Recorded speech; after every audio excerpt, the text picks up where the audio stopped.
Hi, I'm Daniel Posney, and this is Shifting Perspectives. And this morning, I want to talk about something that came up in a session the other day that probably applies to a lot of people. I know it applies to me, but it's about how to deal with your reactions when you're in a relationship. But first, I got some news for you. My wife and I are steady on the path of moving from Sedona to Cornville, which is about 25 minutes away out in the country. And we've been looking forward to this for a long time. And, we've been kind of looking for the perfect property and getting psychic readings and insights to where this might be and all that stuff. And we had a reading years ago, and it said something like, it's going to be just the property that you really need. And it's going to have all the elements that you want. And the people that are living on the property now are like family to you. And we kind of thought about that. We didn't really know where that was coming from because we didn't really see who that might be that was like family to us.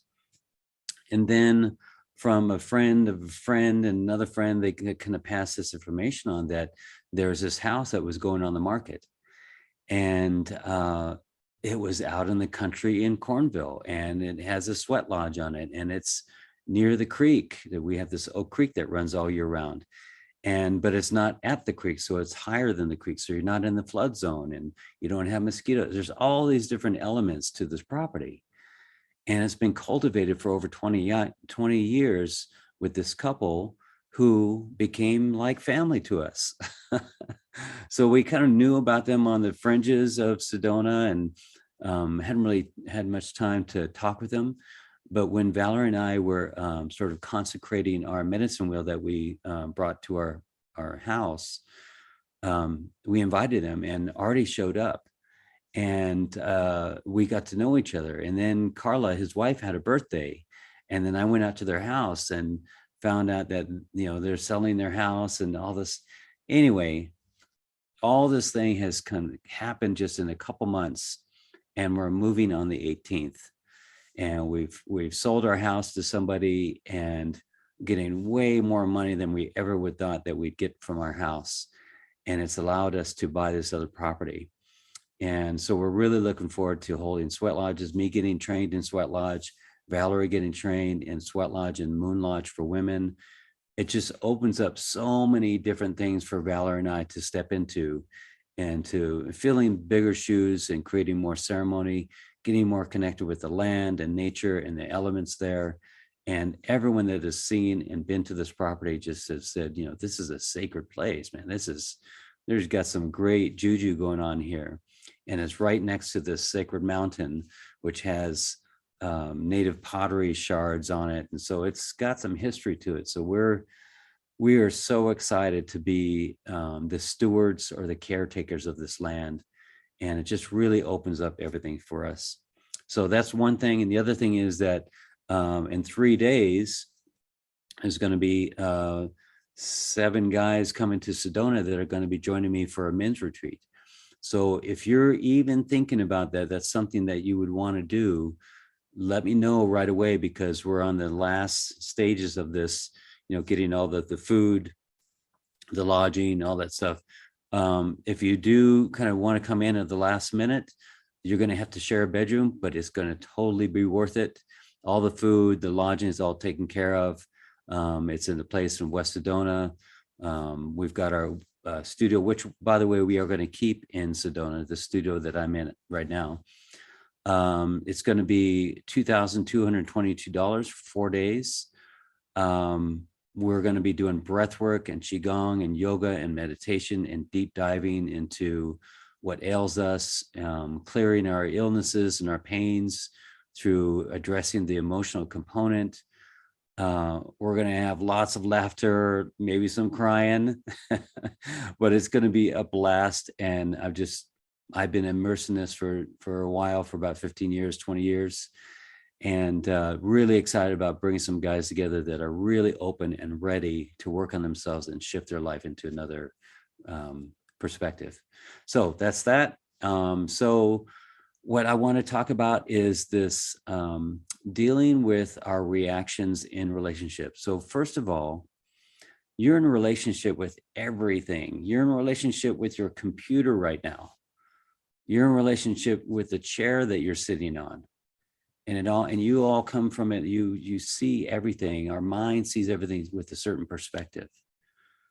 And it's not necessarily the truth of that thing. They say that when you look at a tree, you don't really see the tree. You only know what your mind sees about that tree. There's another saying that goes, when a child is shown what a bird is or told what a bird is, the next time they see a bird, they only see their thoughts about the bird.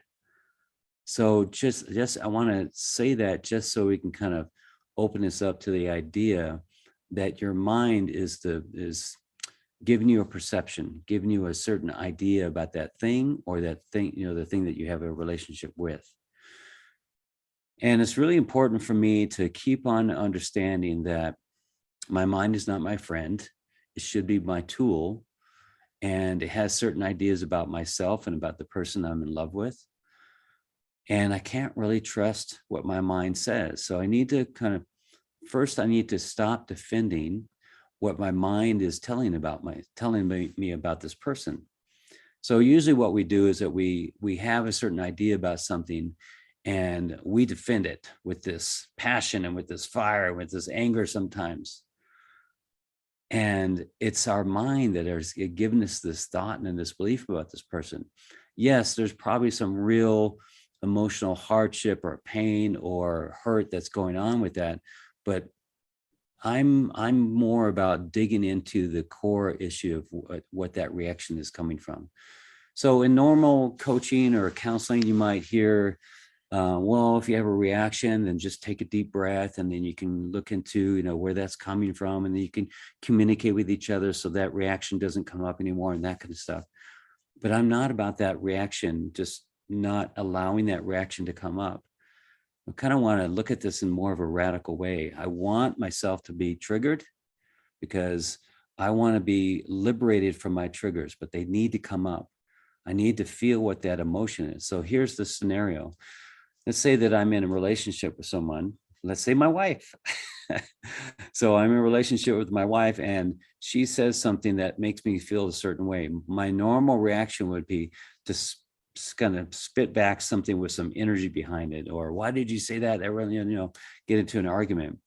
And then we just kind of argue with each other, and then it's not really resolved because it didn't get down to the core reason why I had a reaction.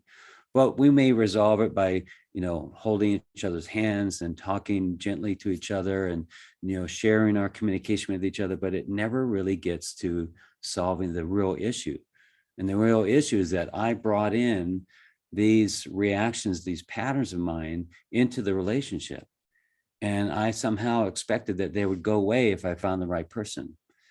But the reality is that, if I look at myself as that I'm a presence, that I'm an awareness of being, and then there's this mind that kind of was meant to serve me because I sort of created it, but it hasn't really served me in the way that I would like it to. And it's been so manipulative and so sometimes insidious in its workings that it's kind of made me say things out of my mouth that I didn't really want to say, but it came out of this reaction. So let's say a reaction comes up and I want to say something. Well, now what happens, instead of having a reaction about it, I go into this quick little process and it goes, okay, she's making me feel judged. Maybe let's use that one. I feel really judged by her. And then, so what my normal next step is to go to her and say, you really judged me. And then, like a normal communication with some coaching might say, yeah, you tell her how you feel, and you could work through that and communicate through that. That's one way, but I want to feel even more empowered with that. So what I do is I feel the emotion of that, and I'm feeling it usually in my chest and in my heart. Oh, I feel so judged. And I go, and I kind of have this little conversation. It's really quick, though I'm going to draw it out for you. Oh, wow, that feels so terrible. Oh, I feel so sad. And then, I might even get little tears in my eyes right now. I feel so sad about that. Oh, I feel so judged. It's really, That sucks, feeling so judged. Okay. All right. So did I have this before? Yeah. Is it because of Valerie? Yeah, well, if I had it before, it's not because of Valerie. Do I want to keep on blaming everyone that presses that button? Oh, not really. That's kind of a pain in the ass to keep on blaming everybody for doing this to me. Who wants this? Who wants to blame everyone? Shit, my mind. My mind wants to blame everyone. Is my mind out for my own good? Well, not really. Okay, let's go deeper. So then the next step to go deeper is go, okay, do I judge? Oh, shit. I judge and I don't love myself when I do that. Do I judge all the time? No, I don't. But sometimes when I'm unbalanced, maybe I'm hungry, I'm low on sugar or something. Oh, I judge the person that parked in that spot crooked. Yeah, the judgment comes out. That's just, it's in my nature as a human being with my mind and with my egoic identity and all the whole package. Yeah, I'm a judging creature. When I have a relationship with my computer, with this chair, it's a form of judgment going on. Oh, I know this chair is for this purpose. This computer, its purpose is this, and sometimes it fails me and sometimes it does good for me. There's the judgment everywhere. I can't get away from it, but I can balance it out and I can take ownership and I can say radical responsibility for my own reactions to things. So let me repeat that. So I just kind of went through and I thought about a reaction to Valerie, and then I go, okay, so it's not about Valerie, it's about my reaction to Valerie, about how I felt this way. And I feel the emotion and feel definitely what it feels in my body. I don't push it away with psychobabble or spiritual bullshit. I just feel it. I feel it in my body, and I take ownership of it. And I go, okay, this feels really sad, and maybe it makes me feel angry. Okay, I feel angry about this, but behind the anger is some other emotion. Okay, what am I really feeling? Why does it make me feel this way? Because if I feel judged, I feel like I'm not enough. Oh, that one cuts really deep in there. And now I can go, this is not about what's happening right now, because I feel really good about myself nowadays. But I can tell, back in earlier when I was a kid, when I was a young boy, I was very insecure, and it just kind of hits back in there. So all this stuff that I'm talking about, this process is like, it becomes like a really like a 20, 30-second process if practiced enough. So the next thing I do after feeling all that and knowing where it comes from and this little short little process, then I go, okay, so I do judge. And then I don't even need to go to Valerie to say that I felt like you judged me, because it's kind of, I don't know, it's kind of wasted breath. I'm going to say to her, I felt judged by you, but it's my shit. Still, she's going to take some ownership on her. And I don't want that. I don't want her to take some ownership of it. And if I really feel into this, there's a part of my egoic self that kind of wants her to. There's this secret little thing that if I tell her and I say, oh, no, it's not you, it's me. And then if she goes, oh, yeah, but it was me, I shouldn't do that. And I go, well, yeah. So then, I've released the responsibility for myself and put it back on her again. So I don't really want to do that. But what I can do is I can have just a deep, honest conversation with her and say, wow, what comes up for me sometimes, Valerie, is that I feel like I judge, and that's because I feel judged because I judge. So it's kind of like you're in the room of judgment. You feel judged because you judge. The only reason why you feel judged is because you have it within you. And it's kind of, I know this is kind of a little bit off the topic, but I was watching this thing with Dr. Bruce Lipton, and he was talking about why DMT and LSD and all these psychotropic medicines and plant medicines and drugs affect you. And when people say, no, I don't do drugs, so I don't want to do an ayahuasca experience or whatever the thing is. But what he explains is that the reason why you have an effect from this drug or from this plant is because you have the receptors in your body or in your brain. So I'm kind of play that over to what we're talking about here is that the reason why I feel judged is because I have the receptors in me. And that's another way of saying that is that everyone is a reflection of you. And it's really frustrating. I know it's really frustrating that, we were taught that, we should be able to blame things on people. We should be able to say, you treated me terribly and you treated me terribly. And yet there's a deeper, more radical responsibility that I can take. Why did I have that in me to bring that close to me? So there's like a deep breath that I need to say, okay, I'm not broken. I'm not an idiot. I'm not the cause of this, but I was in the same room.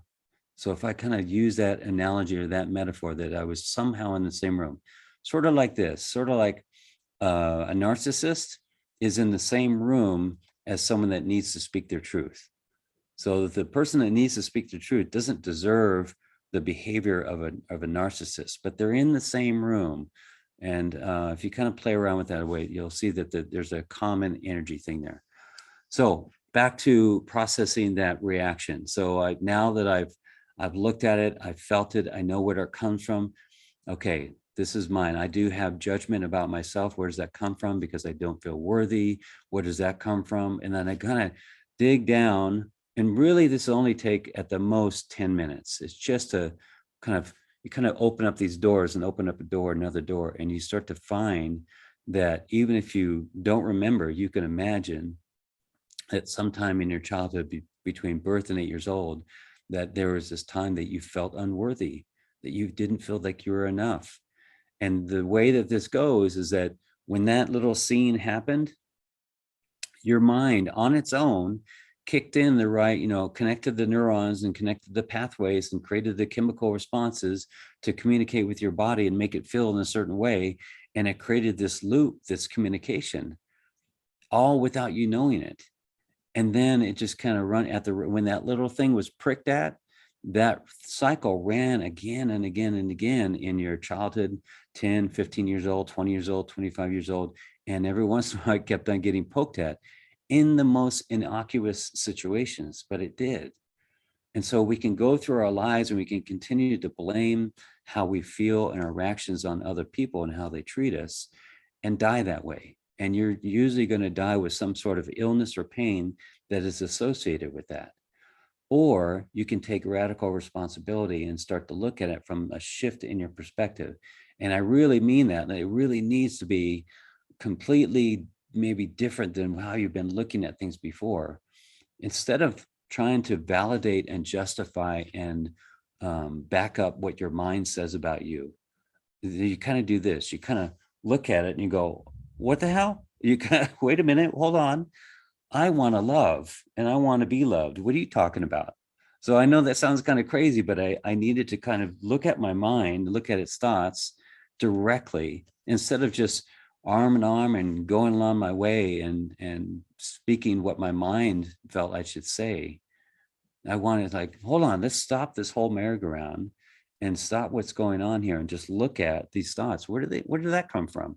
I love this person, or I want to, and I have all these reactions that come out.